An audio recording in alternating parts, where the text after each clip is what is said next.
कामों की और सादों की में बिजली की गैर एलानिया लोड शेडिंग, आवाम गर्मी में बुलबुला उठी।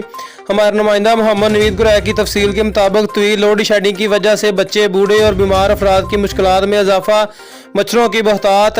लोड शेडिंग ने अवाम का जीना मुहाल कर दिया। मौजूदा हुकूमत मसाइल पर काबू पाने में बिल्कुल नाकाम दिखाई देती है। गर्मी का आगाज़ होते ही बिजली की गैर एलानिया लोड शेडिंग का आगाज़ कर दिया गया।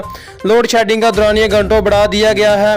अवाम परेशान हाल है, ताहम हुकूमत के खिलाफ लोगों का शदीद गमो गुस्सा देखने में आया।